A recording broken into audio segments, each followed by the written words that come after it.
Alors, je suis venu ici pour partager mon histoire, pour partager notre histoire, celle des francophones d'Amérique, et j'y ai découvert l'histoire des souverains anonymes. J'espère qu'en quittant cette terre, j'aurai laissé derrière moi une belle histoire. Le Québec a une histoire. L'histoire nous a guidés. Un peuple qui ne connaît pas son histoire finit par mourir de froid. L'histoire m'a guidé jusqu'au Québec. Pour moi, connaître l'histoire, c'est ne pas répéter les mêmes conneries. Moi, je chante, je raconte mon histoire à travers la musique et la guitare. Suzanne, يا بنت سوسن يما يما يما و12 عام وانا خدام. Comment j'ai trouvé mon passage à Bordeaux? Très émouvant, très riche et surprenant, je dirais. Je m'attendais pas du tout à avoir autant de solidarité et de cohésion à travers toutes les différentes cultures et les différentes histoires de chacun de ces hommes-là qui ne forment qu'un dans les souverains anonymes. Vraiment, je suis estomaqué, j'en reviens pas, c'est très beau. Alexandre Billiard, bienvenue à Souverain Anonyme. Vive la révolution, vive Pancho Villa. Beau soleil, broussard, vaincras-tu pareil? Loin de petits Koudiak et de tes frères Micmac. Beau soleil, broussard, te battras-tu pareil? Enchaîné sur une île, muselé dans l'exil. Oh ouais, corsaire et guérilla, l'anglais sous chaque pas, des aboiteaux au bayou. Beau soleil, broussard, reviendras-tu pareil? Dépossédé comme aucun, acadien ou cajun. Beau soleil, broussard, survivras-tu pareil? Par-delà les Illinois, vers ce nouveau chez toi, dans les Atacama. Oh ouais, corsaire et guérilla, l'anglais sous chaque pas, des aboiteaux au bayou. Oh ouais, farouchement en mémoire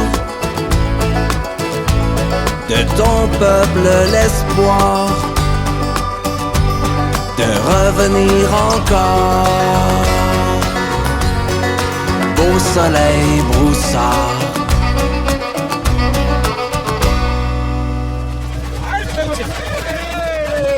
Musique!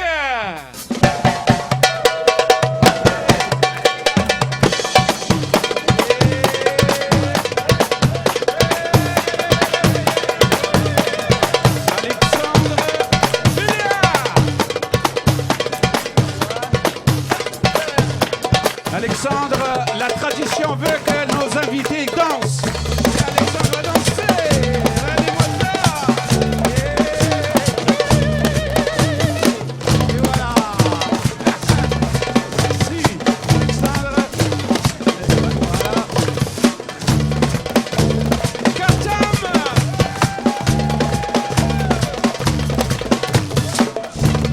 Katam, il est là. Et il est là. Il est partout.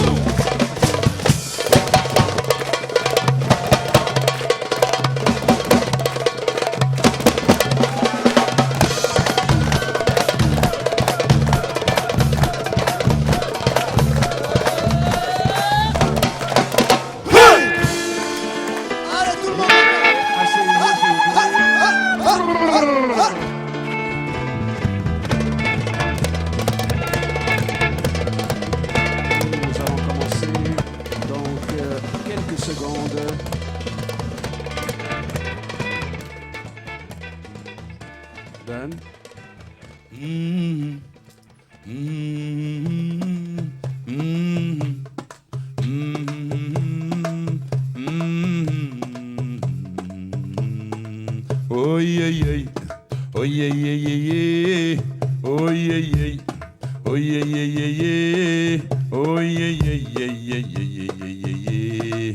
وانا وقناوي في بلاد الناس براني، وانا وقناوي في بلاد الناس براني، وانا وقناوي في بلاد الناس براني. Bienvenue à Alexandre Belliard, bienvenue chez les souverains, souverains, souverains, souverains anonymes, souverains, souverains, souverains anonymes, souverains, souverains, c'est notre patronyme.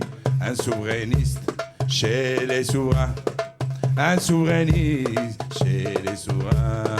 Ya Rabbi تلطف بينا يا ربي ترحم بينا ويا رحمن ويا رحيم ويا رحمن ويا رحيم. وي يي وي يي يي وي يي وي يي يي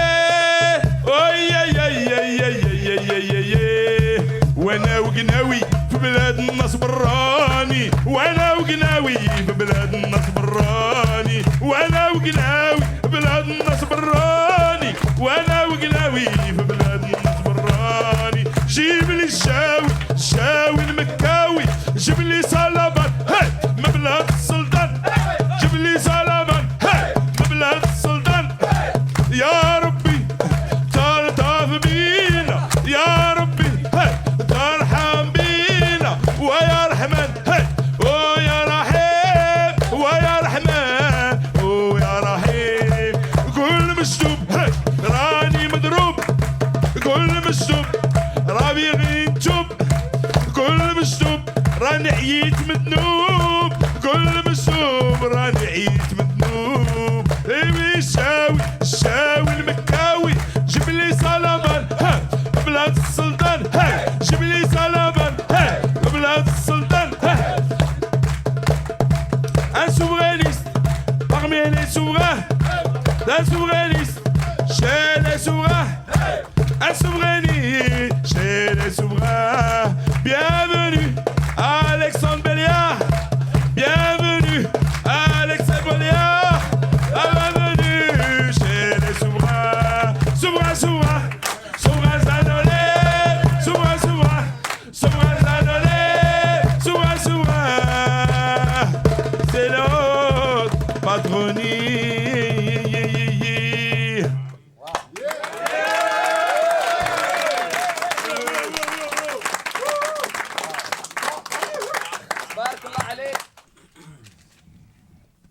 Bonjour Alexandre, bienvenue. Bon, Hey, j'ai merci. eu l'honneur de faire l'introduction. Wow. Je m'appelle Ben. Nous sommes particulièrement contents de te recevoir à notre émission. Aujourd'hui, tu es un souverainiste chez les souverains. Aujourd'hui, nous sommes des hommes réunis entre nous pour parler non pas des histoires, mais plutôt de l'histoire en tant que telle. La raconter en paroles et en musique. Alexandre, avec ton album Légende d'un peuple, ton objectif est de rapprocher plutôt le Québécois de son histoire, pour apprendre à la connaître, à l'assurer et pour en être fier. La fierté d'un peuple passe aussi par son histoire et la connaissance de son histoire. Et l'histoire se transmet par toutes sortes de moyens. Nous avons apprécié ta façon de mettre en musique ces personnages comme Chomedy, comme Paul Chomedy plutôt. Je sais maintenant que Chomedy, ce n'est plus la rue Chomedy, qui est dans un quartier de Laval. Je sais que tu donnes beaucoup de spectacles solo pour raconter la légende d'un peuple. Aujourd'hui, c'est à nous que tu raconteras cette légende. Nous allons te raconter aussi la nôtre. Pour commencer, raconte-nous d'abord ta légende personnelle. Qui es-tu, Alexandre Belliard? Par quel bateau, par quel port plutôt aussi, tu arrivais de la Nouvelle-France et tu passais par la grosse île avant d'être accepté comme nouvel arrivant sur la terre d'Amérique? Ben, non, je suis pas irlandais. Mais mes parents, en fait, sont... ma mère vient du Lac-Saint-Jean, donc à Alma. Mon père vient d'Abitibi. Donc, c'est vraiment à l'opposé. Mon père est né à Rouyn-Noranda. Et puis, ils se sont rencontrés à Montréal dans le plan Jeanne-Mance, qui appelait à l'époque. C'était un endroit où, bon, il y a surtout des HLM dans ce coin-là. Donc, c'est coin entre Saint-Laurent, puis bon, Saint-Laurent, Ontario. Puis on est vraiment pas loin là, de l'université, puis tout ça, là, du quartier latin. Et puis, ils ont grandi là. Puis, moi, j'ai grandi dans plusieurs villes. Là. J'ai déménagé. Je suis né à Montréal, mais j'ai habité la Montérégie, la vallée du Richelieu, le Bas-Saint-Laurent. J'ai habité à Chicoutimi. Là, j'habite à Alverton. Je ne sais pas s'il y en a qui connaissent Alverton. Moi, il y a 6 mois, je ne connaissais pas Alverton. C'est un village de 200 habitants. C'est tout petit. Il n'y a pas d'école, il n'y a pas de dépanneur. Je vis dans la forêt. Et c'est en Estrie. Donc, c'est nouveau pour moi. C'est la campagne, mais j'aime ça parce que justement, je rencontre beaucoup de gens, je voyage beaucoup. Donc, quand j'arrive chez moi, c'est bien de pouvoir revenir sur Terre et d'être tranquille avec les miens. Et puis, je fais de la musique, ça fait 20 ans. J'ai 36 ans, donc ça fait 20 ans que je gagne ma vie en faisant des chansons.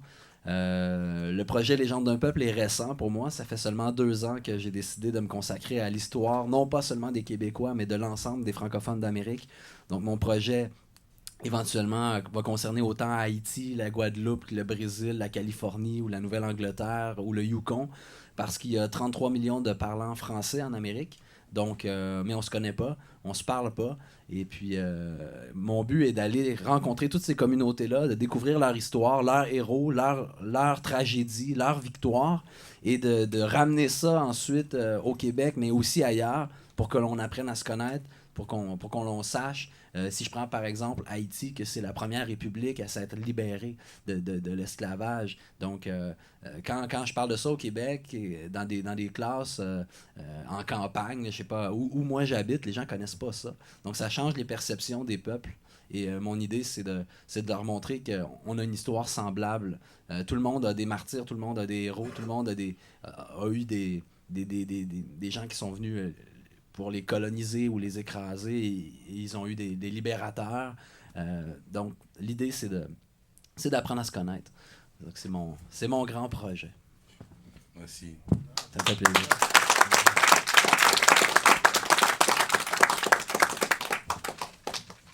Salut, Alexandre. Bonjour. Me fait plaisir que tu sois ici. J'ai écouté ton album, puis j'ai aussi lu, j'ai eu beaucoup de plaisir à lire ça, le livre là, qui accompagne l'album. Ah. Ça m'a un peu dérangé, le livre. Dérangé dans le sens, je me suis rendu compte jusqu'à quel point le peuple québécois était opprimé là, pendant 4 siècles. Puis ça m'a aussi ramené que, il ne fait pas si longtemps que ça, c'était aussi ça. T'sais, moi, je pense à mon père... qui s'était fait refuser une job parce que son nom était francophone, là, puis le siège social était à Toronto, puis il avait toutes les compétences pour faire la job, mais bon, tant qu'un nom francophone, ça passera pas, tu sais. Quand je me suis marié, moi, je me suis marié à l'étranger, les années 80, c'est hier, au niveau historique, là. Puis je me suis ramassé à l'aéroport avec ma conjointe, là, mon épouse, ma première. Puis la façon qu'elle a été reçue, je m'en souviens encore. Puis c'était un peu à la lecture du livre, là, puis le thème de ce que tu fais qui m'a rappelé ça. On parlait là, des francophones comme étant une minorité ethnique là, vivant de façon ancestrale, là, plus ou moins appelée à disparaître. C'est ce qu'on donnait comme littérature aux immigrants, là. Mm-hmm. Puis on était en 1980. L'oppression est encore bien présente. T'sais. Puis ça, je trouve ça le fun là, que des artistes comme toi se donnent la peine là, à travers leur poésie, puis leurs chansons, puis leur travail de soulever ça, ce côté-là, qui nous donne une identité comme peuple. Je pense que c'est bien important. Ma question que je veux te poser, c'est, je pense que je ne me trompe pas en disant que c'est ton objectif là, de communiquer cette passion-là qu'on sent à travers ce que tu fais, la communiquer aux jeunes, la communiquer aux gens. Ça marche-tu, ça? Ça passe-tu, ce message-là? C'est ça, la question. Ben, en fait, ça fait... j'ai lancé le premier livre disque de Légende d'un peuple le 15 février 2012. On en a lancé un deuxième en novembre dernier 2012. Donc, on a fait 2 disques, 2 livres dans une année. J'ai fait plus de Je dirais, en un an, j'ai dû faire 160 concerts. Donc, autant dans des écoles primaires, secondaires, des universités, des sociétés d'histoire, des festivals, des sociétés. Vraiment, je me promène je rencontre tous les publics parce que ça concerne tout le monde. On a une histoire commune, puis il faut se l'approprier, il faut en être fier. Puis le français en Amérique, c'est important que ça demeure pas du folklore. C'est important que ça soit vivant. Et là, j'arrive du Manitoba. Je suis allé passer 2 semaines au Manitoba. Là, j'étais là encore dimanche dernier. Et de là, ma voix complètement scrap parce que j'ai fait 3 spectacles par jour pendant 12 jours. Donc, c'est énorme. Mais je vais faire de mon mieux pour chanter tantôt, mais j'aurai pas autant de voix que notre ami ici. Mais l'histoire là-bas des Franco-Manitobains est passionnante parce que c'est des gens qui sont partis de Montréal en canot. Et ils allaient faire la traite des fourrures. Et là-bas, ils mariaient des Autochtones. Et ça a donné un peuple qui s'appelle les Métis.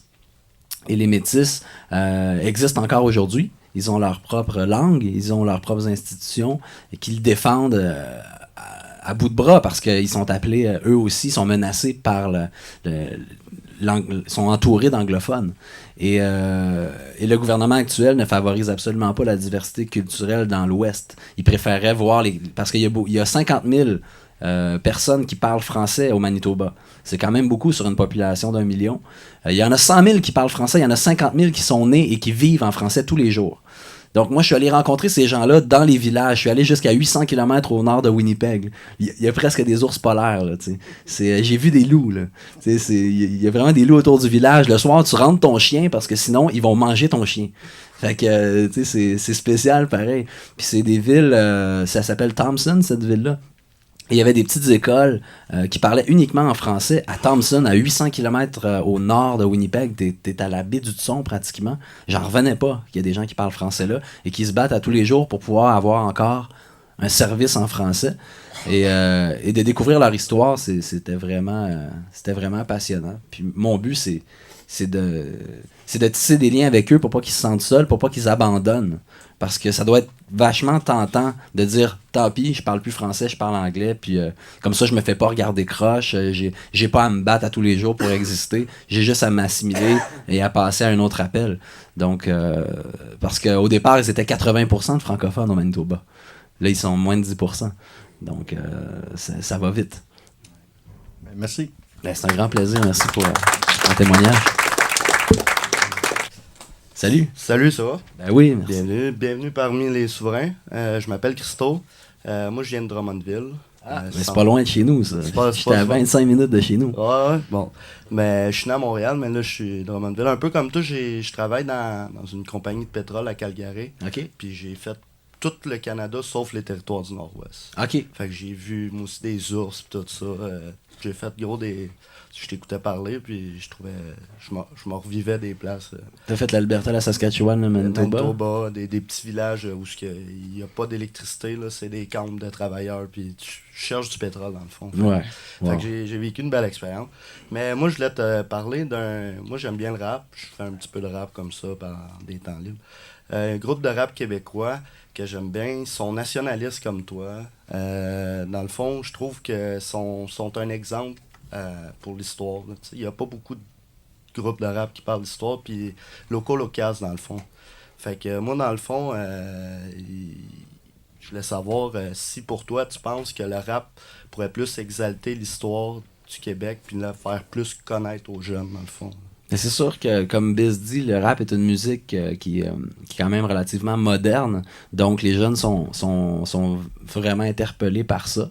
Moi, personnellement, j'aime beaucoup aussi. J'ai pas le talent d'en faire, mais je trouve ça vraiment intéressant comme médium. Puis je pense que tous les moyens sont bons pour intéresser les jeunes à quoi que ce soit, en fait. C'est d'essayer que ce soit de l'histoire, du sport, que ce soit... peu importe. Tant qu'ils développent une affinité avec une occupation, une passion. Moi, je vois ça comme le moteur de leur vie. Pour éviter qu'ils soient désœuvrés, qu'ils ne sachent pas quoi faire. Moi, mes enfants, on essaie de leur communiquer ça. Moi, mon fils, ce qu'il aime, c'est l'équitation. Donc, ma femme est entraîneur d'équitation. Donc, il est né là-dedans. Et puis, ma jeune fille aussi, elle aime beaucoup l'équitation. Mais en plus, elle se prend un peu pour Bob Dylan, tu sais. Elle joue avec ma guitare, avec mes harmonicas, puis elle joue du piano, puis elle compose, puis elle a 6 ans. Mais déjà, elle s'intéresse aux choses. Puis ça, je pense que c'est vraiment important. Puis le rap... ça peut sauver des vies, ça peut parce que justement les gens ils prennent ça au sérieux, ils prennent ça à cœur, ils le font bien, ils veulent bien le faire, puis ça les oblige à se commettre, à s'engager dans quelque chose. Puis le Colocast le font admirablement. D'ailleurs, c'est drôle parce que il y a 3 chansons sur mes albums qui ont été écrites par l'arrière-grand-père ou l'arrière-arrière-grand-père de Biz qui est dans le Colocast. Ça s'appelle Louis Fréchette. Louis Fréchette, c'était un poète qui était contemporain de l'époque des Patriotes, ou juste après. Et c'était l'ancêtre de Biz. Et lui écrivait des poèmes, des fois 20 pages, sur un événement, mettons sur la bataille de Saint-Denis, que moi j'ai mis en chanson. Mais j'ai raccourci parce que là, chanter 20 pages, c'est un album par poème. Là, fait que je me suis permis de raccourcir ça. Mais tu vois, Biz, il tient pas ça du voisin, son ancêtre faisait déjà, puis ça pourrait être rappé, parce que tous ces textes sont hyper rythmés, sont rimés, ils sont parfaits. Donc, c'est des textes qui se rappent. Si jamais tu as une chance de tomber sur un livre, Légende d'un peuple, mon projet vient du projet de Louis Fréchette. Son livre s'appelait Légende d'un peuple. Et je trouvais que c'était important de ramener ça dans aujourd'hui, parce que personne n'entend parler de Louis Fréchette. Bon, il y a des écoles Louis Fréchette, il y a des noms de rue Louis Fréchette, mais c'est qui Louis Fréchette? Bref, Louis Fréchette était un poète épique qui lui écrivait l'histoire d'une bataille ou mettons de Chénier. Tu sais, quand Chénier est un patriote important à Saint-Eustache, il y a eu une bataille et puis il a été tué par les Anglais, puis ils ont arraché le cœur, puis ils l'ont vraiment magané. Et puis Fréchette a mis ça en poème. Le poème, il dure 20 pages. Moi, j'essaie d'en faire une petite chanson de 3 minutes et demie avec ça. Mais c'était déjà dans la famille Fait que le Colocast, ça vient pas de nulle part. Il y avait déjà des racines profondes. Et c'est devenu du rap. Donc, on est passé de la poésie épique classique à l'arrière-petit-fils qui fait maintenant du hip-hop. C'est trippant de voir ça. Ouais. C'est cool.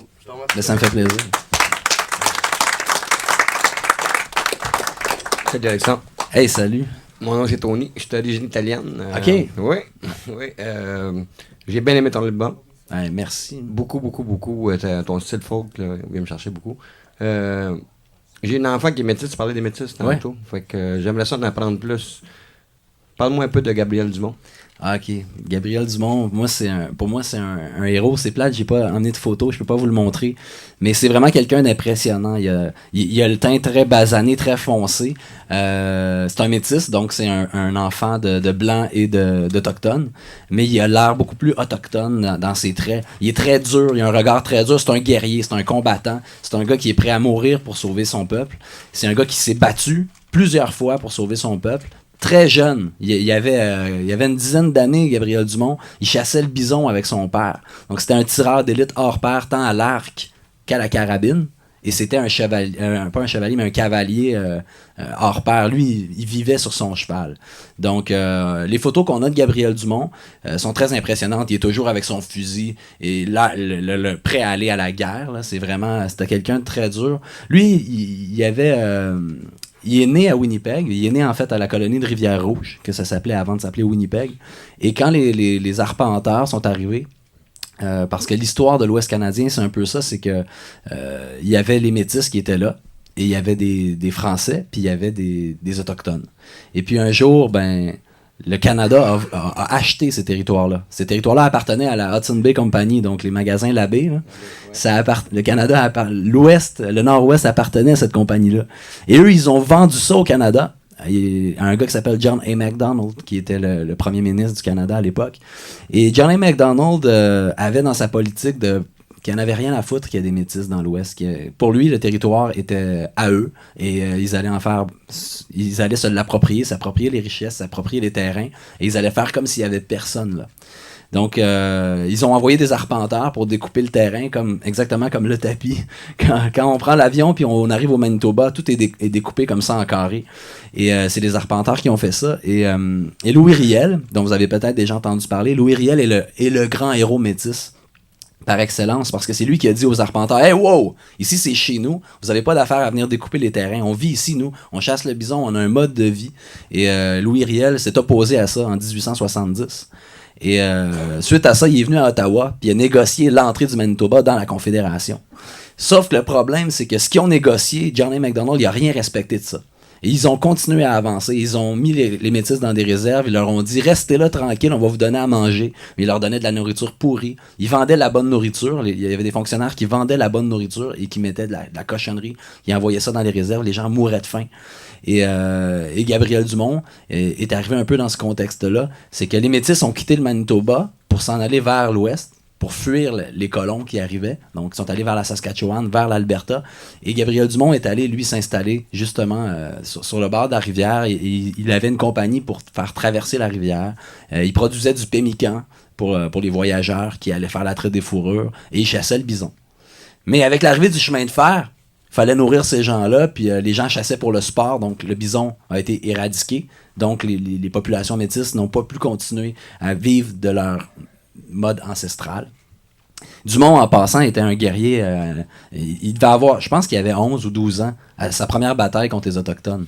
C'est les Métis qui ont inventé la façon de se battre, de tasser les charrettes sur le côté, puis les mettre en rond, puis se cacher derrière, pendant que les Indiens tournent autour avec leurs flèches. Donc, les flèches ou les fusils étaient arrêtés par les charrettes. Et Gabriel Dumont s'est battu comme ça aux côtés de son père. Donc, c'est vraiment quelqu'un d'important qui a mené les troupes métisses contre l'armée canadienne. La première opération de l'armée canadienne qui a existé, c'est contre les Métis. Ils avaient des mitraillettes. Les autres avaient des mousquets puis des flèches. Mais il y avait des mousquets, il y avait des fusils. Mais ils auraient pu gagner parce qu'ils auraient pu se battre comme des guerrieros. Donc, ils attaquaient la nuit, ils attaquaient alors que les autres se déplaçaient. Mais Louis Riel les empêchait de faire ça parce que Louis Riel, à la fin de sa vie, avait des problèmes peut-être de maladie mentale. Je sais pas, je suis pas un psychiatre, mais il se prenait un peu pour le Messie, puis il disait qu'il fallait laisser le peuple métis entre les mains de Dieu et ne plus se battre. Donc, Gabriel Dumont a essayé de le convaincre que c'était pas ça qu'il fallait faire. Mais Gabriel avait un grand respect pour Louis Riel, puis finalement, ils ont été assiégés à Batoche et ils ont été détruits. C'est la première fois qu'ils ont utilisé la mitraillette, tu sais, qui tourne la grosse roulette avec des milliers de balles. Gatling, c'est ça. C'est ça. Cette mitraillette-là, la première fois qu'elle a été utilisée au Canada, c'est contre les Métis. Et ils ont vraiment massacré littéralement cette population-là. Et aujourd'hui, à Saint-Laurent, au Manitoba, il y a encore une communauté avec une école qui parle le Michif. Ça, c'est leur langue à eux. C'est un mélange de français, d'autochtone, d'anglais. Et je vais avoir la chance d'aller dans cette école-là à l'automne pour écrire une chanson en Michif. Parce qu'on connaît pas le Michif au Québec. On n'a jamais entendu parler de ça. Ils ont leur alphabet, ils ont vraiment leur langue. Et on peut même la comprendre si on la lit vraiment tranquillement. C'est écrit au son. Donc, je vais aller pour essayer d'écrire une chanson sur eux, mais dans leur langue, puis mettre ça sur le prochain disque. Merci beaucoup. Ça me fait plaisir.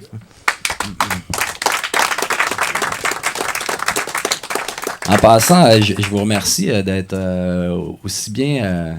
je sais pas, vous avez préparé des choses, ça me touche beaucoup parce que souvent je fais des spectacles et les gens n'ont jamais entendu aucune de mes chansons ou ont aucune idée de ce que je viens faire là. Et dans les 36 spectacles que j'ai fait au Manitoba la semaine passée, il devait y en avoir juste 13 où les professeurs avaient parlé de moi aux élèves et leur avaient fait entendre une chanson.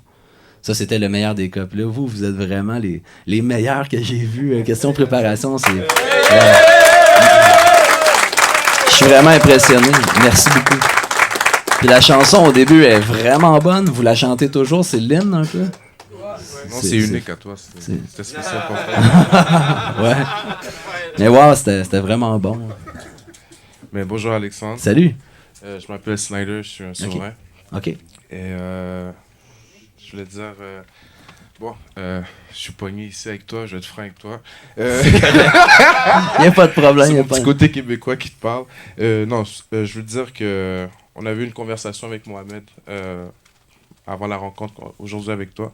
Et Mohamed m'avait posé une question pour moi qui était entre l'histoire du Québec et l'histoire d'Haïti, laquelle que je connais la plus, que je connais le plus, est celle qui me donne un sentiment d'appartenance.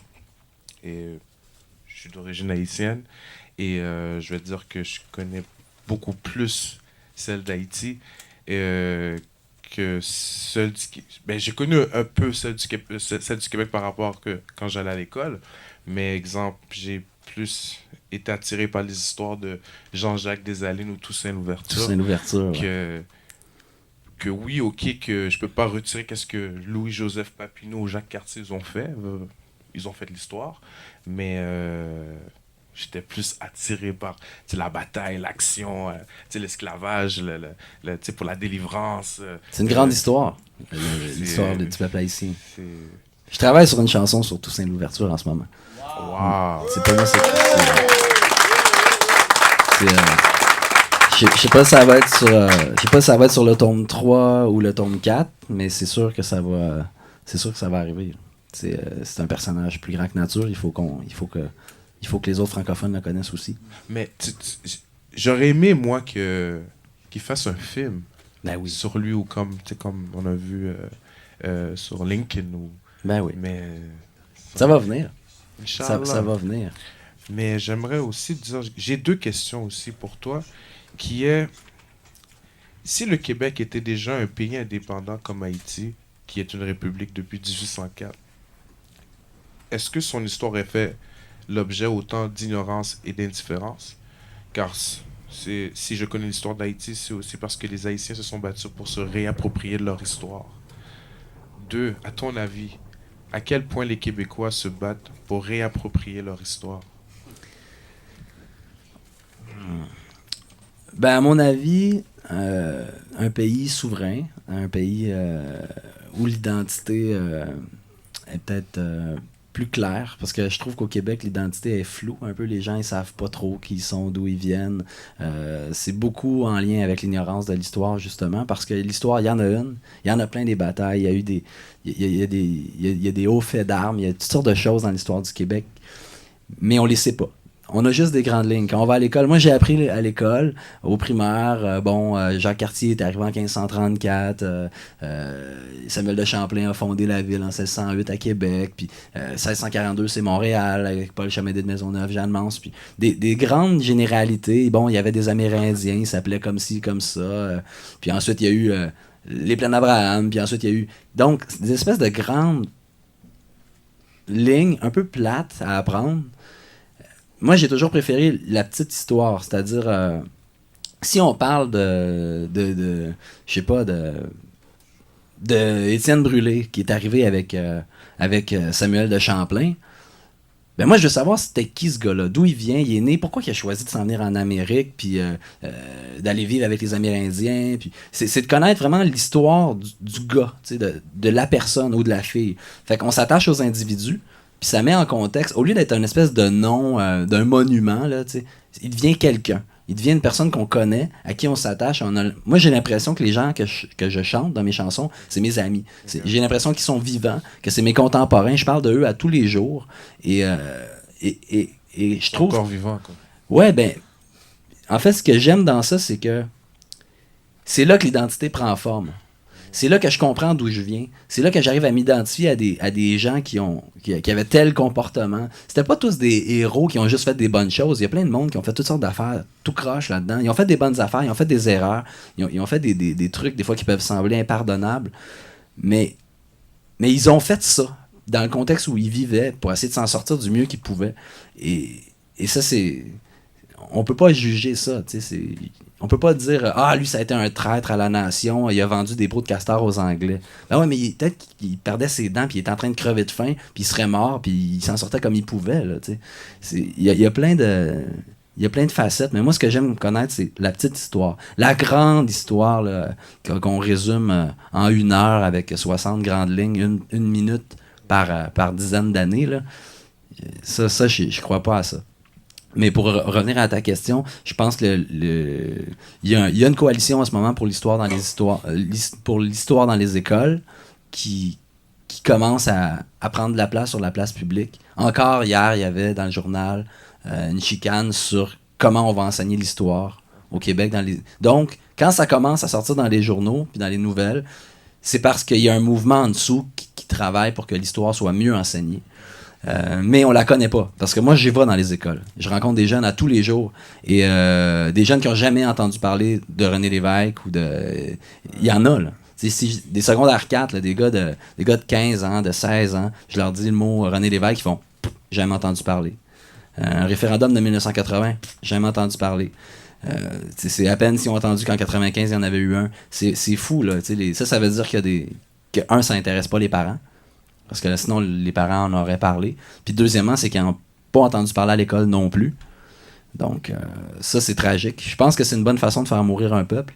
Parce que quand on connaît pas notre histoire, ben, on connaît celle des autres. On apprend celle des autres. Lincoln, les séries américaines sur John Adams, Braveheart, les Écossais. On apprend à s'identifier à des héros d'ailleurs et on oublie qui on est. Puis finalement, ben, on a l'impression que nous, on vaut rien. Puis on s'attache, on a le goût de devenir quelqu'un d'autre ou on s'attache plus à la culture américaine. Au Québec, c'est facile de s'attacher à la culture américaine. Mais pourtant, le Made in Québec est meilleur que... Le quoi? Je trouve que le Made in Québec, c'est mieux que d'ailleurs, je sais pas. Ben, je sais pas si c'est mieux, mais c'est aussi bien qu'ailleurs. Puis je pense qu'il faut qu'on soit fier de ce qu'on peut faire. Mais je pense qu'il faut aussi faire plus de choses par nous-mêmes puis être plus conscient de nos forces. Chaque personne, en fait, ça commence là. Chaque personne qui se prend en main. Moi, j'aime souvent dire que je suis maître chez nous. Vous dites que vous êtes des souverains anonymes. Puis moi, ma façon de travailler, je dis souvent que je suis maître chez moi parce que j'ai quitté les compagnies de disques, j'ai quitté les radios commerciales, j'ai quitté les agents, les gérants, les machins. Je fais tout moi-même. Même mes disques, j'ai fait moi-même. Avec chaque pochette que je fais de disques, je l'étampe dans ma cuisine avec de l'encre, puis je la mets dans le sac, puis je l'emballe, puis je la poste. Puis je fais tout moi-même. Puis c'était une façon de me libérer de... Merci.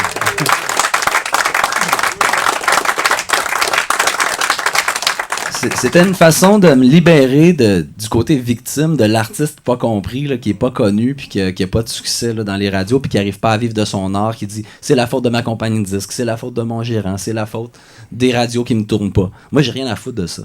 C'est pas la faute à personne. Si je veux vivre de ma musique, j'ai juste à me lever le matin, à prendre le téléphone, à essayer de convaincre des gens de me faire venir dans leur ville. Si la salle de spectacle veut pas me faire venir, c'est pas grave. Je vais trouver quelqu'un qui va me faire venir dans sa maison, puis on va faire un spectacle dans son sous-sol, puis il y aura 25 personnes. Puis de toute façon, si je fais un spectacle devant 25 personnes, je fais plus d'argent que dans une salle de 300 où ça me coûte 4000 pour me produire. Quand j'arrive dans le sous-sol, ça me coûte 0. Puis en plus, je rencontre les gens un par un, je leur parle, ils vont se souvenir de moi bien plus que dans la salle de 400 places. Alexandre, pour moi, ça va être tout. Mais je te remercie. 1000 fois si c'est pas assez. Puis j'enverrai à Mohamed la chanson sur Toussaint pour que vous puissiez l'entendre quand je vais l'avoir complétée. C'est toujours bien. Ça t'a coûté combien pour venir sur un libre? Une tank de gaz. Puis j'ai eu un bon dîner payé par la reine. C'est bien comme ça. dit Mohamed. Bon, salut Alexandre, c'est encore moi Ben. Je suis le résultat de plusieurs cultures. Je me sens un citoyen du Québec. C'est parce que j'ai les pieds bien ancrés. D'abord dans ma culture marocaine, africaine et berbère. Depuis 30 ans, je suis devenu Canadien et Québécois.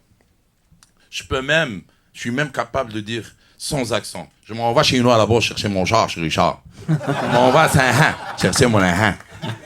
J'ai toujours aimé cette expression. Mais la culture que le destin a mis sur mon chemin, c'est la culture des souverains anonymes. Depuis 2007, j'ai fréquenté cette culture à quelques reprises. À chaque fois quand je suis aux souverains anonymes, c'est pour moi un voyage. Un voyage extraordinaire dans toutes les cultures. Ce programme me donne l'occasion de découvrir l'autre et de faire découvrir à l'autre ma propre culture. Aujourd'hui, c'est l'histoire du Québec que je rencontre, incarnée par un jeune artiste nommé Alexandre Béliard. Je partage avec toi l'amour de la musique et l'amour de l'histoire. En tant que Marocain, je suis aussi porteur d'une histoire où la colonisation a pris une place entre 1912 et 1956. Je voudrais en faire la démonstration avec une chanson très particulière qui raconte l'histoire d'un Marocain à l'époque de la colonisation. L'histoire d'un ouvrier qui a osé dire un jour « Bonjour madame » à une dame appartenant à la classe dominante. Cette dernière s'est sentie insultée qu'un ouvrier ose lui adresser la parole. Alors lui a parlé avec condescendance en le rabaissant. Par fierté et orgueil, ce dernier n'a pas vraiment aimé l'attitude hautaine de la dame. Alors, il a fait ce qu'il devait faire dans les circonstances d'un colonisé. Il s'est trouvé en prison pour 1 année et 1 jour. Alors je vous laisse découvrir cette chanson qui, dans le titre, est Ben Soussan. Comme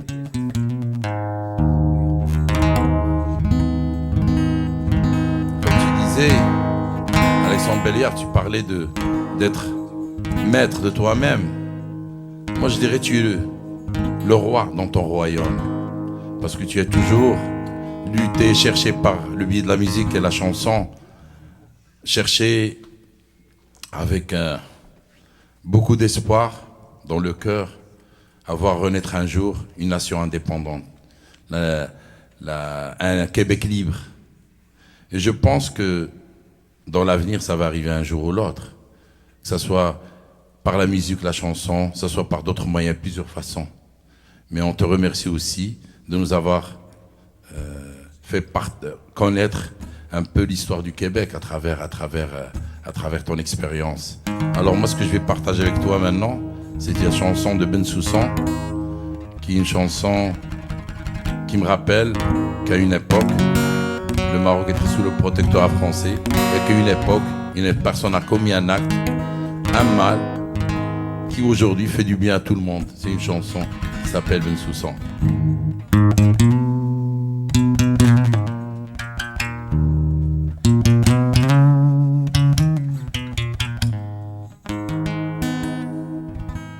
وبن سوسن يا بن سوسن يما يما يما و12 عام وانا خدام يما وانا خدام بين الطرقان يما يما يما ودا السمرة زينها مكان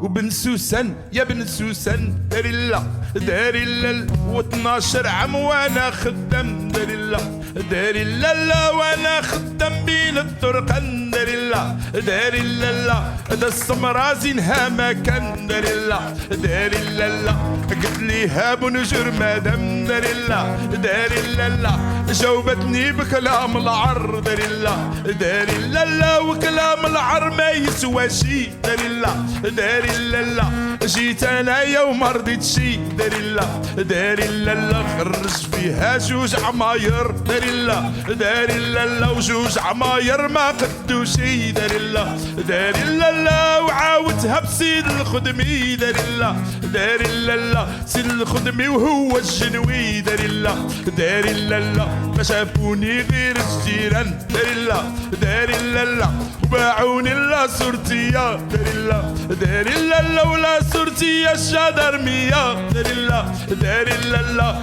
حملوني الإقليمية داري الله داري الله ولمونات في الدية داري الله داري الله ركبوني في السيطر وين داري الله داري الله والسيطر وين غادية وتمل داري الله داري الله ودموع عمي غادية وتسل داري الله داري الله صبري صبري وعلى صبري داري الله داري الله وصبري حتى يفرج ربي داري الله داري الله وجهوني مع بابك حل داري الله داري الله عرفت راسي تما نوحل داري الله داري الله دوزوني لتريبيونال داري الله داري الله حكموا عليا بعام ونهار داري الله داري الله ودوزوني البيرو داري الله داري الله وعطوني بلاكة ونميرو داري الله داري الله وعطوني 2 كواش داري الله داري الله ومنهم غطا وفراش داري الله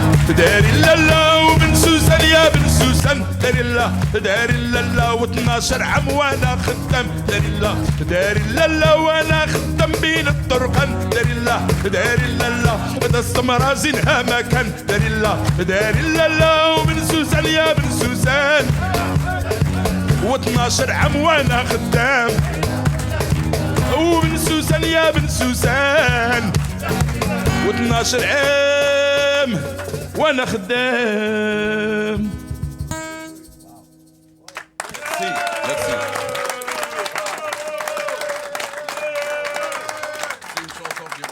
C'est une chanson qui remonte à des années, mais ça reste toujours et toujours une. Comment ça ouais, c'est ça. Je veux dire, vous n'êtes pas tous marocains, là, mais tout le monde chante. T'sais. Tout le monde. C'est incroyable de voir ça. C'est le partage des cultures. Puis, c'est ça que j'essaie de faire, en fait, avec l'histoire de tous les francophones d'Amérique, c'est de les mélanger puis que les gens se les approprient et aient du plaisir à les découvrir comme vous venez de faire. C'est incroyable, ça. C'est en plein ça que c'est de ça dont je rêve. Donc, wow, bravo.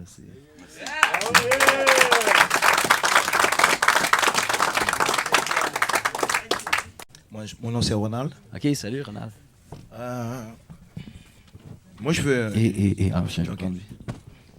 Moi, j'aimerais ça te poser juste une petite question avant de commencer. Quand tu regardes, quand tu viens à Souverain Anonyme, qu'est-ce que tu vois? Ben, je savais pas du tout à quoi m'attendre. Et je vois des gars qui partagent une réalité puis qui sont ce que je viens de voir là d'embarquer comme ça dans la chanson. Ça se retrouve pas nécessairement dans une salle de spectacle normale avec des gens qui ont payé leur billet, qui arrivent, qui viennent voir le spectacle et qu'il faut aller les chercher puis essayer de les rassembler. Ici, il y a comme une communauté déjà entre vous qui est palpable. Là. Moi, je suis vraiment impressionné par la cohésion. Vous embarquez spontanément dans ce qui vous est proposé. Puis je trouve ça vraiment touchant. Daniel Boucher avait dit, suite à son passage aux Souverains Anonymes, ça fait du bien de vivre quelque chose. T'sais. Et je comprends ce qu'il voulait dire. C'est vraiment particulier de voir cette... Il y a comme une unité en ce moment dans le local. Les gens sont ici probablement pour tous les mêmes raisons, puis vous embarquez avec la même générosité. C'est très impressionnant. Bon, merci quand même. Et moi, avant, je peux vous dire que moi, je suis un vieux souverain. OK. Je parais pas si vieux que ça. Je peux dire que je suis un jeune vieux. Mais... Ici, à Souverain Anonyme, comme vous l'avez vu, moi, ce que je vois, je peux vous dire que je vois un mélange de cultures, haut en couleur. Et nous sommes, ici, nous acceptons même des gens de culture, on va dire les Québécois de souche, là, vraiment comme toi, tu comprends, ici. Je plaisantais. Donc, je sais même pas si je suis un Québécois de souche. Béliard, les gens me demandent d'où ça vient parce que c'est pas un nom ça vient du nord de la France, mais bon, je pense que ça fait 150 ans, même pas. OK. Donc, ma mère, c'est une Bouchard, par exemple. Tremblay Bouchard. Okay. Donc, moi, je peux vous dire une chose, c'est que à propos de la culture québécoise, je tiens à vous dire que j'ai eu de la misère à accepter à 100% mon appartenance à la culture québécoise. Tout ça, c'est peut-être parce que j'ai été arraché à mon Haïti chéri à l'âge de 19 ans, alors que j'aurais aimé y rester plus longtemps pour bâtir mon identité sur vraiment des bases solides. Aujourd'hui, je suis père de 4 filles. Elles sont toutes nées au Québec. Et c'est par elles que je vais un jour assurer mon indépendance, assumer mon appartenance à la culture québécoise. Et je le ferai vraiment quand je vais faire un retour en Haïti pour me connecter à mes racines. Et quand on parle de racines, je pense que tu viens de parler de Toussaint de l'Ouverture, donc c'est l'une des personnes aussi vraiment. Je pense que je vois que tu te connais vraiment tu t'intéresses vraiment à l'histoire des autres. Mais aujourd'hui, tu chantes l'histoire de ton pays. Tu le chantes, tu vas chercher, tu rappelles les grands personnages historiques. Mais je peux vous dire une chose, c'est que je trouve que entre Haïti et le Québec, ça fait longtemps, ça fait une dizaine d'années quelques dizaines d'années qu'une histoire se tisse entre nous autres, entre les Haïtiens et les Québécois. Mais comme je pense que tu l'as répété, il manque un peu de curiosité entre les uns envers les autres. Et je pense que tu utilises la musique pour susciter chez les gens cette curiosité-là. Donc, j'ai une question à te poser. Je sais que tu l'as déjà posée, que tu l'as déjà répondu parce que je t'entends écouter. Et j'aimerais ça que tu me le répondes à moi officiellement. Parce que moi, je suis le premier ministre de l'art et de la culture en Haïti. Okay. Donc, qui est que vous chanter Histoire Payot en créole? Ah ben là, faut que tu répètes plus lentement, là. OK. Qui est ou chanter Histoire Québec en créole? C'est Locke. Tu me demandes qui a chanté l'histoire? Non. Quand est-ce que tu vas chanter l'histoire du Québec en créole? Quand est-ce que tu vas chanter? Ben, quand je vais aller en Haïti, je serai plus en mesure de... Parce que ce qu'il y a de dangereux dans ce que je fais en ce moment, c'est d'aller quelque part et de parler de choses dont je connais pas. Donc, comme quand je suis allé au Manitoba, j'avais jamais mis les pieds au Manitoba de ma vie, mais je devais avoir écrit des chansons sur le Manitoba, sur leurs personnages, avant d'y aller pour pouvoir intégrer ça dans le spectacle. Donc, j'étais inquiet d'arriver là et d'être reçu comme, bon, garde-les, lui, qui est jamais venu ici de sa vie, puis là, qui nous parle de notre histoire, tu sais. Mais au contraire, ça a été très bien reçu. Les gens étaient comme surpris que je me sois intéressé avant même. Donc, j'avais lu à travers les livres et j'avais écrit des chansons et j'ai découvert autre chose en arrivant là-bas, dont le Michif, la langue des Métis. Et là, j'ai eu envie de chanter dans leur langue. Et pour moi, le créole est quelque chose que je vais découvrir beaucoup plus quand je vais avoir mis les pieds en Haïti, que je vais avoir entendu beaucoup, que je vais avoir vu les gens fonctionner. Et après, je pense que ça peut devenir quelque chose de vraiment important. Mais je pense qu'il faut que je le fasse après avoir vécu, senti, vu le territoire, parlé aux gens. Et c'est comme ça que je le vois. Pour l'instant, la seule chose que je peux faire, c'est lire sur l'Atlantique français, sur le colonialisme qu'il y a eu, sur la libération d'Haïti, sur des personnages importants. Mais je peux pas... je trouve que d'aller, mettons, prendre un cours ou de coécrire avec Locke Merville une chanson en créole, ça serait quand même moins intéressant que de... Ça serait intéressant aussi, mais ça serait peut-être moins intéressant que de le faire après mon passage en Haïti. Je te le souhaite vraiment de faire un tour là-bas et puis... je peux te dire une chose sur les femmes haïtiennes. Méfie-toi d'elles. C'est pas parce qu'elles sont mauvaises. Parce que je peux te dire qu'il y a un vieux proverbe qui dit que once you go black, you never go back.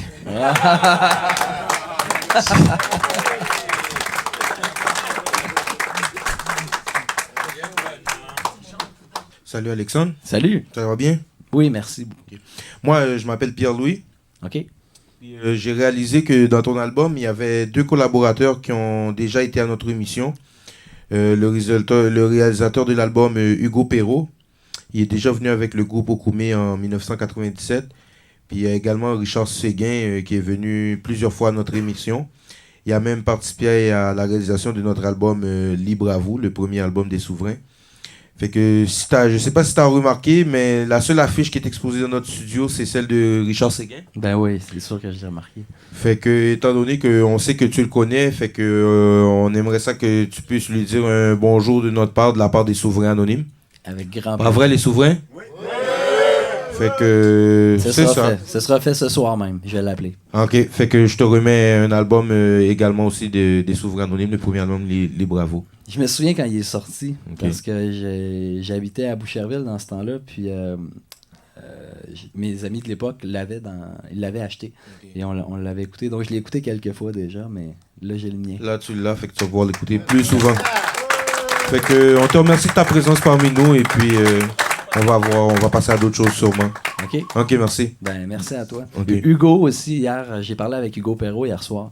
Et il me racontait quand il était venu ici avec Okoumé, il m'en a parlé hier. Puis, parce que j'ai demandé, j'ai dit à quoi je m'attends, comment je me prépare. Puis il dit, vas-y, tu vas voir, tu vas aimer ça. Puis il dit, ça s'explique pas vraiment. Vas-y, là. Mais il dit, nous autres, on avait vraiment trippé. Il dit particulièrement Jonathan Pinchot, qui était le chanteur, qui avait, je pense, fait une rencontre avec quelqu'un en particulier qui l'avait vraiment bouleversé. Là, mais, bref, les gens ne semblent pas partir d'ici indemnes dans le bon sens du terme. Non. Ok, je t'entends, merci encore.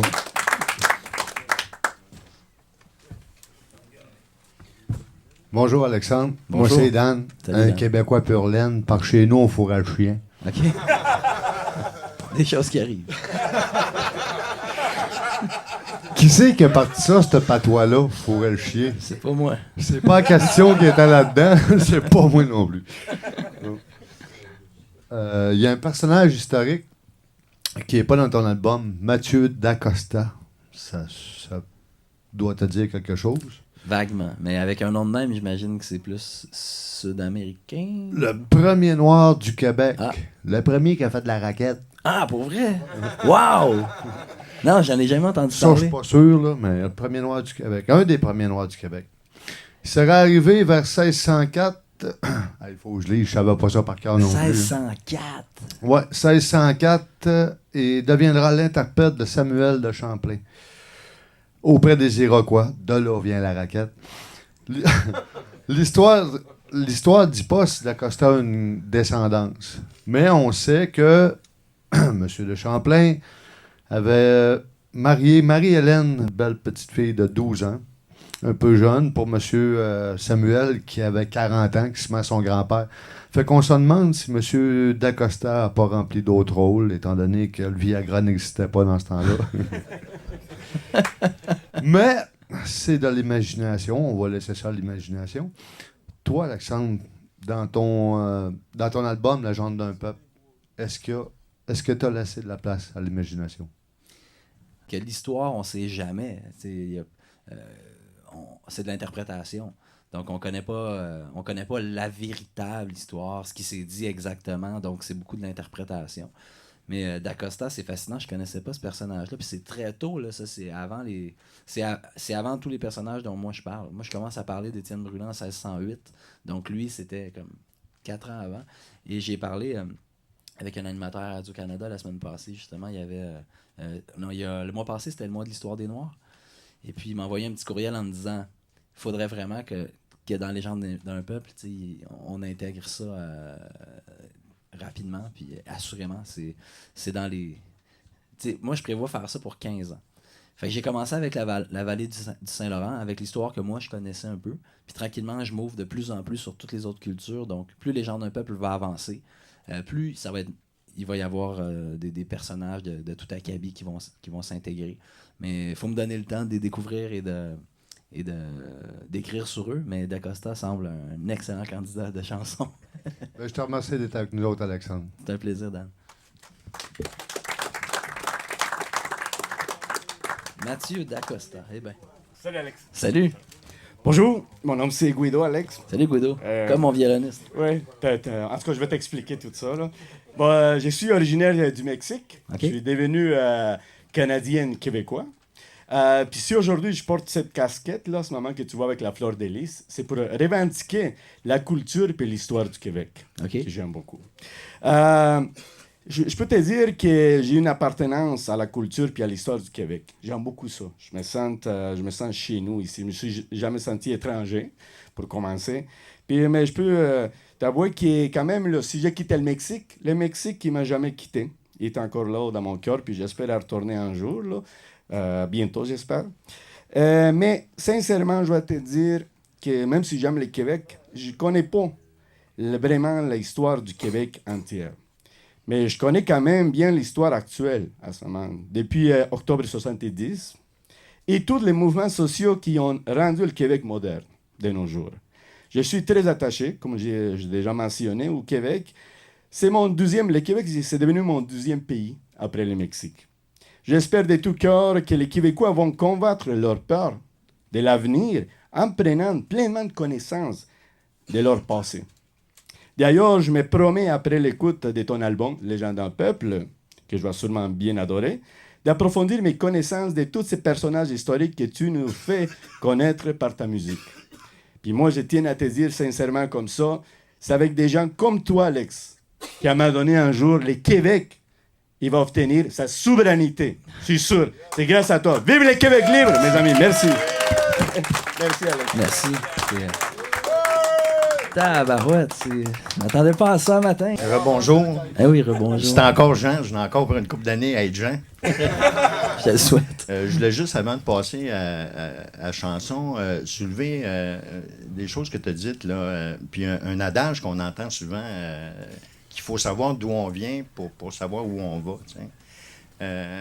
Je pense que ça donne toute l'importance au travail que tu fais, de façon à amener cette identité-là. Tu sais, c'est comme un peu si j'appelais à l'aéroport puis je disais à la fille, donne-moi donc un billet pour Toronto, puis elle me dit, oui, monsieur, d'où partez-vous? Puis j'ai dit, je sais pas. Pas trop sûr. On a comme de la difficulté à se rendre, tu sais.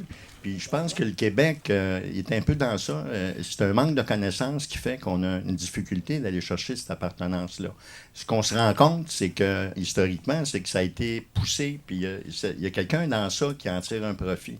C'est qui tire profit de ça, là, de tenir ça caché? Même l'histoire, on n'entend plus parler, des comme un peu à contre-courant. Là. Pourtant, il y a énormément d'historiens au Québec. Là. Puis c'est comme quelque chose qui... moi, ça me plaît beaucoup de réentendre ça. De réentendre parler de ce qu'on est comme identité. On sait que c'est un besoin fondamental, l'appartenance. Puis à qui ça profite, d'après toi? Qu'est-ce que tu en penses? Ben, OK. Je pourrais essayer de répondre à ça. Mais ce que moi j'ai envie de dire, c'est que en faisant Légende d'un peuple, ça me demande énormément d'énergie et ça me prend beaucoup de temps. Et il y a une affaire que j'ai changée dans ma vie, c'est que j'ai arrêté de me battre contre quelque chose ou contre ceux à qui ça pourrait profiter, et j'essaie de me battre et de mettre toute mon énergie pour ceux à qui ça peut bénéficier de parler de l'histoire. Donc, j'essaie d'enlever tout ce caractère de lutte contre quelque chose, et au lieu de ça, j'essaie de donner toute mon énergie à essayer de bâtir quelque chose. Donc, j'ai comme un peu tout tassé, même si c'est des questions importantes. Pour moi, pour ce que j'essaie de faire et pour ce que je suis capable de donner, il faut que je me concentre sur comment je peux participer, comment je peux aider à développer quelque chose, comment je peux bâtir. Donc, je ne mets plus aucune énergie à détester Stephen Harper. Il y a plein de monde qui le font pour moi, c'est bien correct. Mais je peux plus m'alimenter avec de la colère, ou m'alimenter avec de la vengeance, ou avec... je peux plus fonctionner avec ça parce que ça me bouffe encore plus d'énergie, puis cette énergie-là, j'en ai besoin pour essayer d'avancer et de faire avancer des choses. Donc, je sais que j'ai comme pas répondu à ta question, là, mais... C'est que... En fait, c'est tout à ton honneur, la façon que pour moi, tu y réponds à la question. Je pense que si tout le monde faisait ça, on arriverait peut-être plus aux objectifs qu'on veut atteindre. Merci. Ça m'a fait plaisir. Oh, le retour de Guido. Le retour de Guido. Ouais, je t'ai dit, mon Alex, là, c'est rendu les moments les plus attendus. De passer de la parole à ta musique, à la musique, puis surtout de parler de l'histoire du Québec par ta musique. Puis je tiens à te dire que, comme disait Gilles Bignon, c'est à ton tour de te laisser parler d'amour. À place de ça, je vais te le dire, c'est à ton tour de te laisser chanter de l'histoire du Québec. Mesdames et messieurs, je vous présente Alexandra Billiard.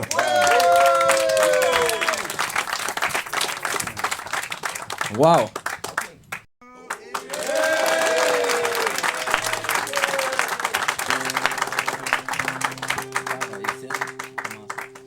Alors, le premier personnage qui me fait vraiment plaisir de vous présenter, c'est un jeune qui s'appelle Étienne Brûlé.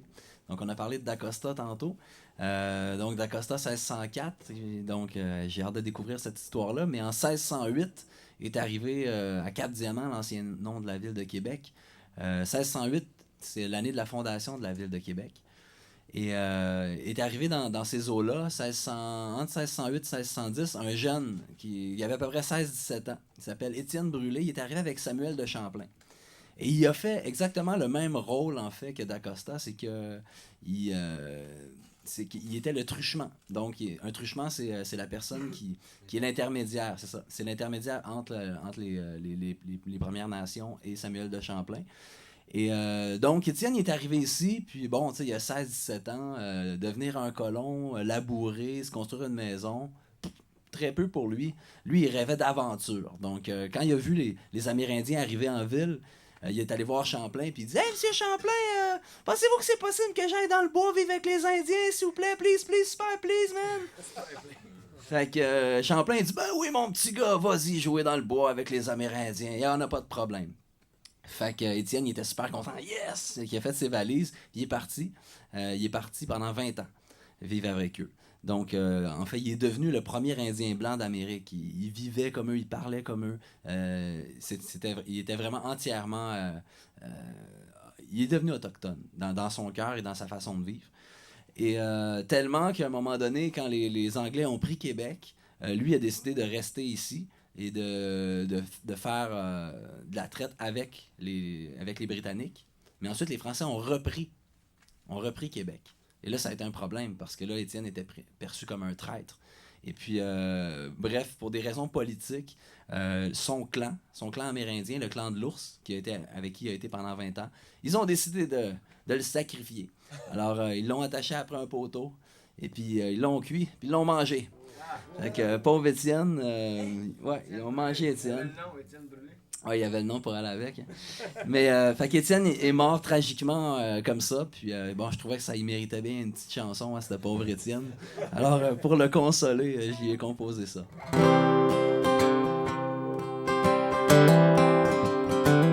J'ai demandé à Champlain, autour de 1610, d'aller passer l'hiver parmi les Iroquais. Apprendre leur langue, apprendre à devenir le premier Indien blanc du Roni. Tant de territoires à découvrir, des rapides de la Chine jusqu'au lac Nipissing, faire la traite des fourrures pour survivre, des grands lacs jusqu'en Pennsylvanie.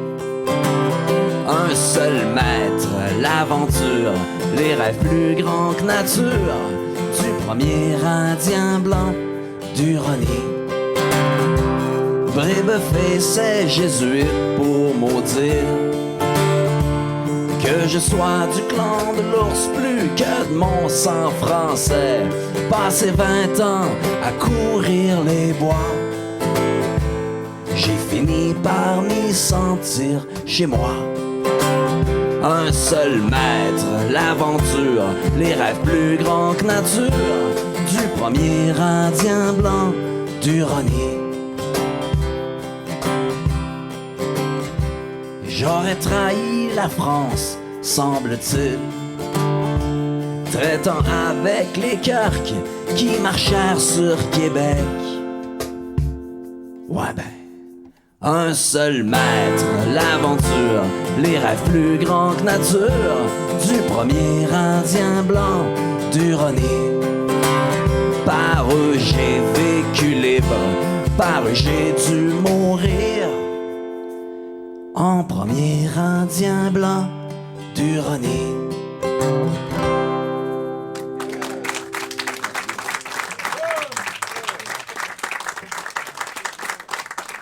Les gars, vous excuserez ma voix. Elle est vraiment scrap. J'ai fait un petit peu trop de concerts. J'ai une extinction de voix.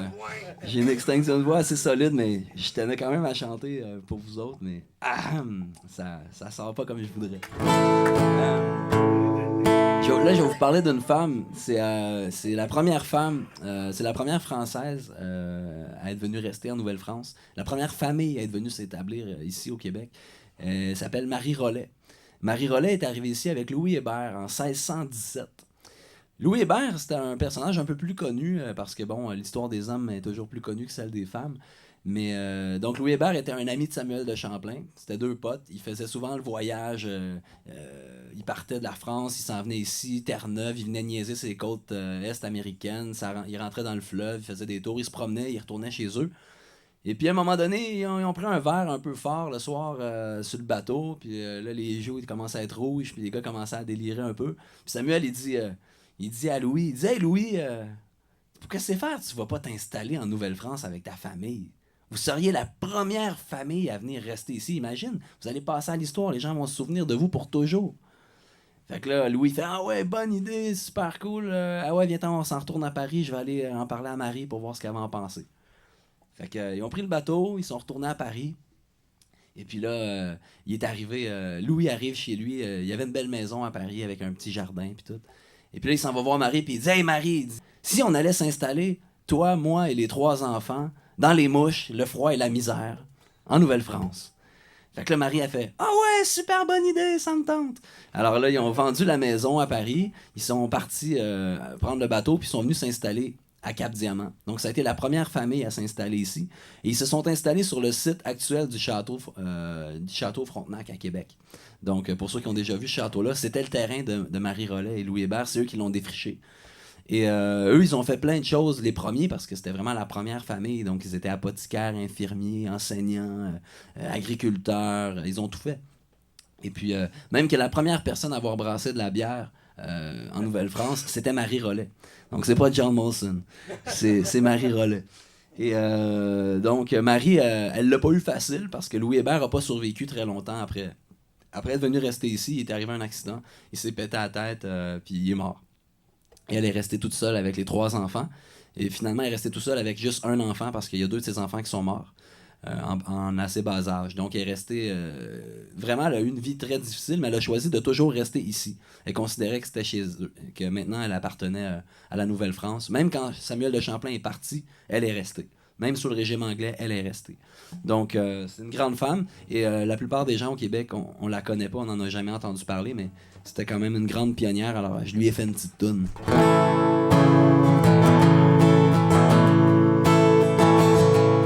Embarqué à Honfleur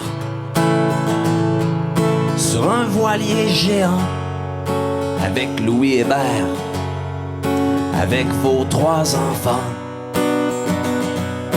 Tu as troqué Paris pour la route Amérique, ces espaces infinis aux confins de l'Arctique. Une famille sans racines,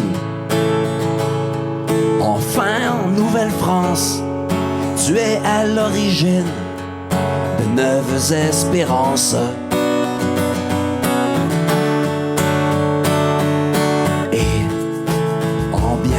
Manière, tu fus partout première. Marie Rollet, pionnière de nos pionnières, comme le disait Champlain. Marie Rollet, avant de labourer, ne serait-ce qu'une parcelle, construire une cabane grande comme une nacelle, défricher de tes mains la terre encore sauvage, partout te rendre utile, le front toujours en nage. Et même après la mort de ton mari, tu restes la mort qui frappe encore. Marie Rollet, tu restes le sol devenu anglais. Marie Rollet, tu restes, ce pays est en toi. Et c'est toi qui le fais, tant t'as foulé ce sol qu'à t'occuper des tiens, tant à faire l'école qu'à prodiguer des soins.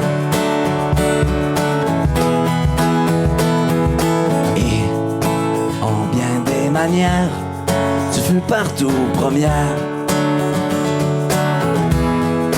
Marie Rollet, pionnière de nos pionnières, comme le disait Champlain.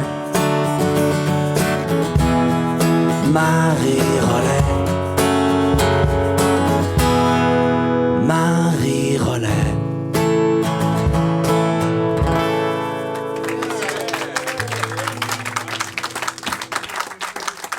Merci.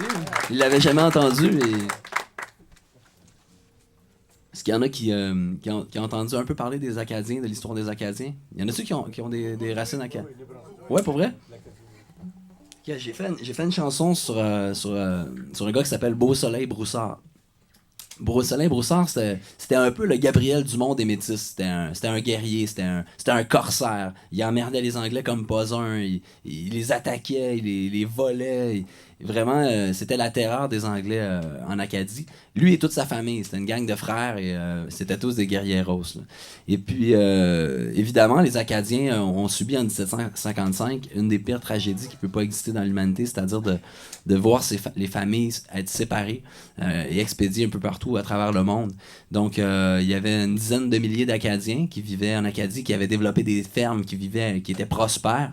Et quand les Anglais ont pris le territoire, ils ont décidé de régler la question francophone. Ils ont dit, il n'y en aura plus des francophones ici. On va prendre leurs terres, on va les donner à des colons anglais, et puis on va les mettre sur des bateaux. Mais ils ont séparé les familles. Ils ont mis le père à droite, la mère. Le père s'en va en Louisiane, la mère s'en va en Virginie, et les enfants s'en vont en France. Donc, ils ont fait éclater les familles comme ça. C'est vraiment de la barbarie. Et juste de penser que tu peux vivre une affaire comme ça, de te faire arracher tes enfants, de pas savoir sont où, puis à des milliers de kilomètres, jamais pouvoir les revoir de ta vie, ça doit être épouvantable. Et eux, ils ont vécu ça. Alors, un matin, les hommes de 10 ans et plus devaient aller à l'église. Et là, les Anglais ont barré la porte et ils leur ont lu un acte qui leur expliquait qu'ils allaient être déportés dans les prochains jours, dans les prochaines heures. Et que leur ferme et tout ça allait être confisqué. Alors, je vais vous lire ce que les Anglais ont lu à ces hommes-là, puis après ça, je vais vous faire une chanson sur Beau Soleil Broussard, qui était leur grand résistant. C'est lui qui a été le meneur, qui a tenté de défendre les gens jusqu'à son dernier souffle. OK. J'ai reçu l'ordre de son Excellence, le gouverneur Lawrence, la commission royale que j'ai entre les mains, et par l'ordre de laquelle vous êtes tous réunis ici, afin de connaître la décision finale de Sa Majesté.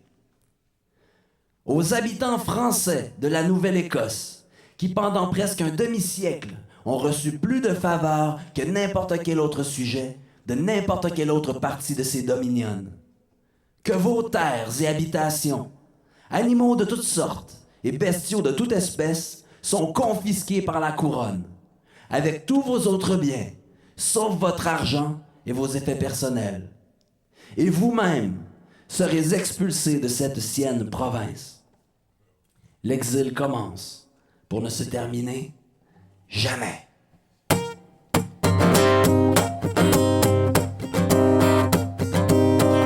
Beau soleil broussard, vaincras-tu pareil? Loin de petits Coudiac et de tes frères Micmac.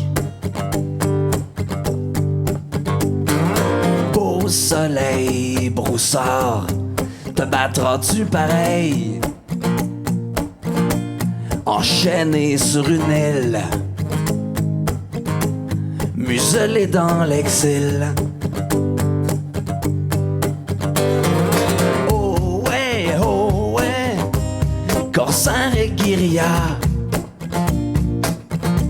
l'anglais sous chaque pas, des aboites au bayou. Beau soleil broussard, reviendras-tu pareil? Dépossédé comme aucun, acadien ou cajun. Beau soleil broussard, survivras-tu pareil? Par-delà les Illinois, vers ce nouveau chez toi, dans les attaques à part. Oh ouais, corsaire et guérilla, l'anglais sous chaque pas, des aboitos au bayou. Oh ouais, farouchement en mémoire de ton peuple l'espoir de revenir encore. Oh ouais, corsaire et guérilla, l'anglais sous chaque pas, des aboitos au bayou. Oh ouais, farouchement en mémoire de ton peuple l'espoir de revenir encore. Beau soleil, beau sort.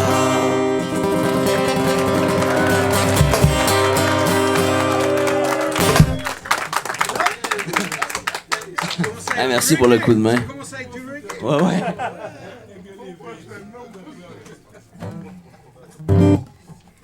On parlait de Gabriel Dumont tantôt. Je vais vous faire la chanson sur Gabriel.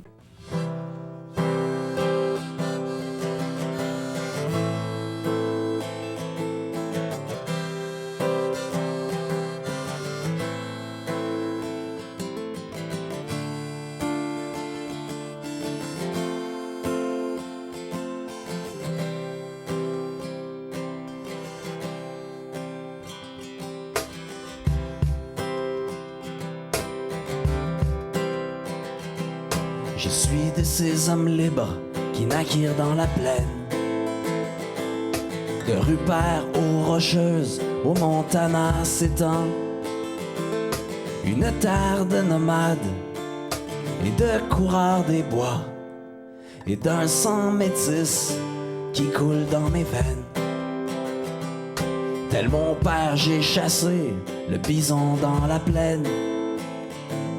Voyageurs ou guerriers, peuple fier et vivant, de mes frères indiens, je partage le combat des derniers hommes libres à qui l'on mit des chaînes, et le sang métis qui coule dans mes veines.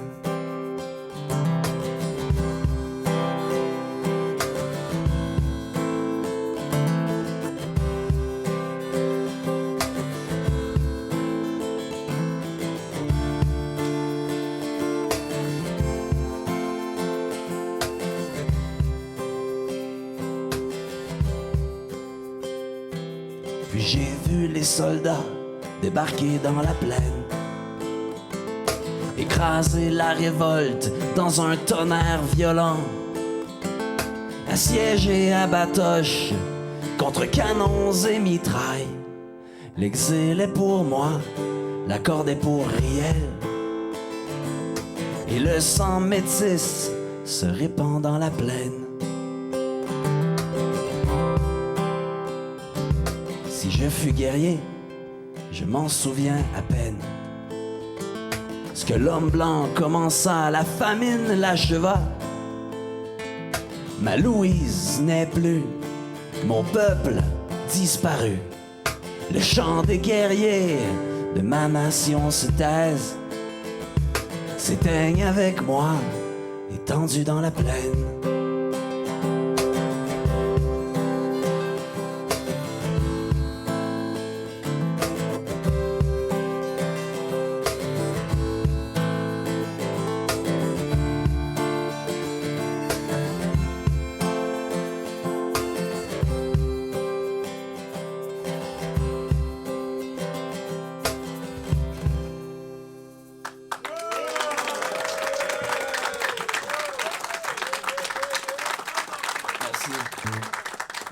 Je vais vous faire une toune, mais en fait, j'avais prévu de la faire.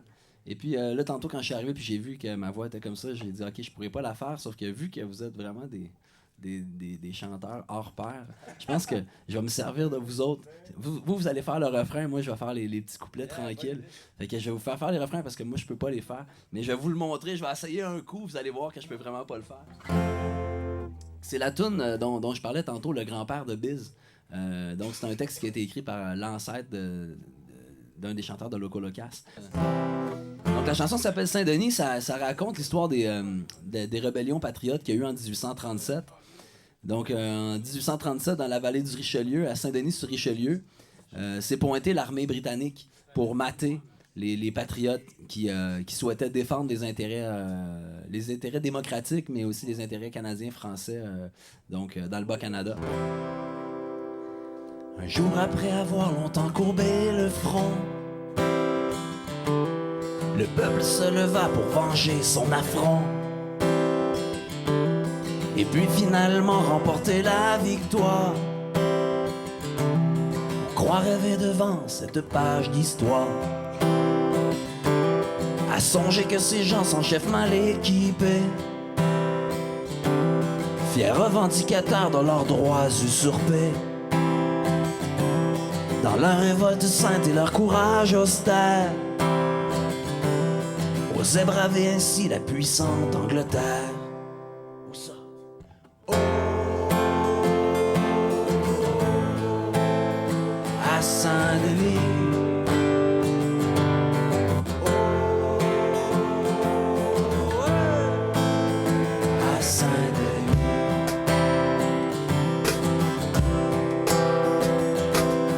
La force et l'audace au nombre suppléant, la lutte fut épique et le combat géant, dans les folles clameurs et les trombes de fer, le village assiégé grondait comme un enfer.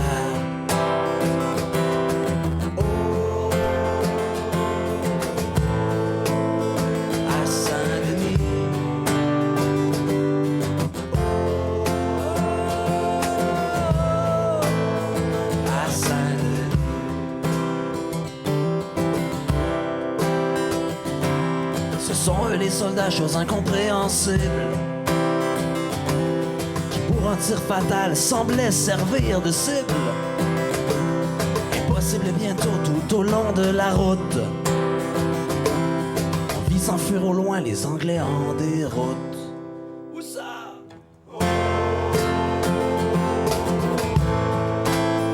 À Saint-Denis.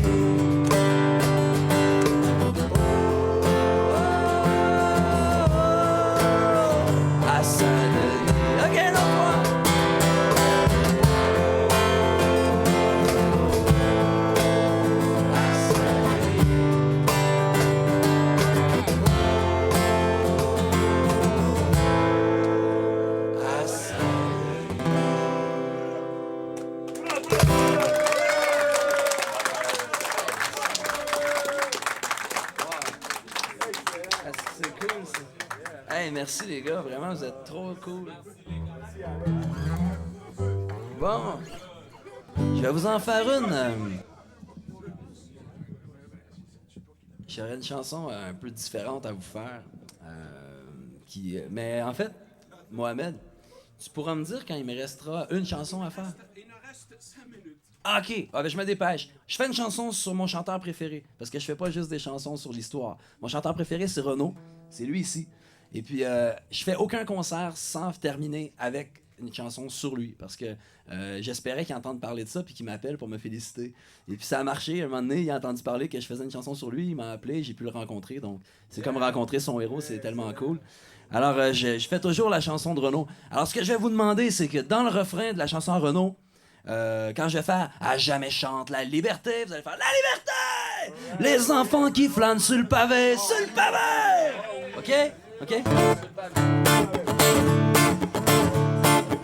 Alors Renaud, en direct de Bordeaux, aux Souverains Anonymes, la chanson à Renaud, juste pour toi.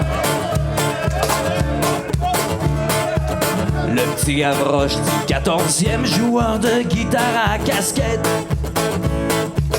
Et tous les soirs sur les trottoirs, c'est le petit bal du samedi soir. De l'Hexagone à la coupole pour une société qui dira jamais. Tu chantes les ruelles de Paname et ses odeurs, ses barricades. Plus tard est venu le loupard, les poings serrés et le blouson de la la mob à la Harley, de l'usine à la prison. Tu chantes tous les petits métiers, les manouches et les bastons. Les greluches un peu paumées, les tatouages et les bistrots. Organisation! À jamais chante la liberté. Les enfants qui flânent sur le pavé. Ouais. Les points des mots crachés dans un micro. Oh, y'a bien de quoi faire la chanson à Renaud. Quoi faire la chanson à Renaud. Deuxième couplet. Le Mistral venu t'emporter chante la tendresse, il chante Lola. L'océan remplace le pavé, la moto devient un trois-mâts. Il y aura toujours l'amitié qui tient chaud et Pierrot. Les copains et les coquillettes, la bière et puis les caniveaux. Ok! À jamais chante la liberté. Les enfants qui flânent sur le pavé. Les points des mots crachés dans un micro. Wow, y'a bien de quoi faire la chanson à Renaud. Quoi faire la chanson à Renaud. Dernier couplet. Et pour les FM HRB, et pour les guerres, les injustices, la haine, les drapeaux et l'armée, des seringues bien chargées qui fixent. Tu chantes tous ceux que tu as aimés avec des goldos dans la voix. Des bastilles à faire tomber même si t'es un peu fatigué. Toujours l'amour au-dessus des lois, une dernière fois. À jamais chante la liberté. Les enfants qui flânent sur le pavé. Les points des mots crachés dans un micro. Wow, y'a bien de quoi faire la chanson à Renaud. Quoi faire la chanson à Renaud. Et voilà.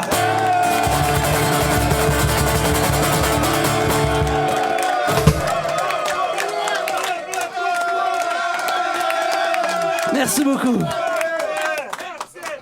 Wow. Hey, merci les gars. Merci. Alexandre Belliard, mille fois merci à un grand artiste, un grand souverainiste. Dans sa rencontre avec les souverains anonymes, il y a 20 ans, le grand poète Gaston Miron a répété cette phrase de Saint-Jean Perse. Les peuples sans histoire sont condamnés à mourir de froid. Avec ton album, Légende d'un peuple, tu apportes un peu de chaleur à une mémoire collective, pas toujours en bonne forme. Je souhaite un grand succès à ta mission. J'espère que par la musique, certains noms de notre histoire québécoise retrouveront leur place dans la mémoire de tous. Je te souhaite longue vie, bonheur et succès, et bonne voix, récupération. Peut-être que ce n'est pas la dernière fois que tu passes chez les souverains, mais au nom de tous mes camarades, je déclare Alexandre Belliard, souverain! Anonyme! Souverain! Anonyme! Souverain! Anonyme! Mille fois merci. Avant tout, on a la tradition. Oui, sûr. Avant tout, on a une tradition. On va vous donner votre diplôme en tant que souverain. C'est ça, c'est écrit en arabe. On est dans un. C'est Alexandre. Ouais. De la part de tous les souverains. Je vais l'encadrer puis je vais le mettre dans ma maison avec grand bonheur. C'est avec plaisir. C'est un grand honneur pour nous. Merci beaucoup.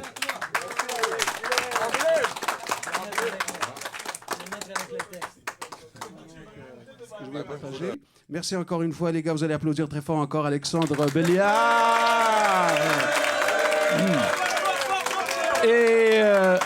Et de la part de tous les souverains, en votre nom, je vais lui demander de passer à des grandes salutations. Salutations les plus chaleureuses à notre ami Richard Séguin. J'ai demandé à Champlain, autour de 1610, d'aller passer l'hiver parmi les Iroquois, apprendre leur langue, apprendre à devenir le premier Indien blanc d'Huronie. Tant de territoires à découvrir, des rapides de la Chine jusqu'au lac Nipissing, faire la traite des fourrures pour survivre, des grands lacs jusqu'en Pennsylvanie. Un seul maître, l'aventure, les rêves plus grands que nature, du premier Indien blanc du Roni. Brébeuf et ses jésuites pour maudire que je sois du clan de l'ours plus que de mon sang français. Passé 20 ans à courir les bois, j'ai fini par m'y sentir chez moi. Un seul maître, l'aventure, les rêves plus grands que nature, du premier Indien blanc du Roni. J'aurais trahi la France, semble-t-il, traitant avec les Kirks qui marchèrent sur Québec. Un seul maître, l'aventure, les rêves plus grands que nature, du premier Indien blanc du Roni.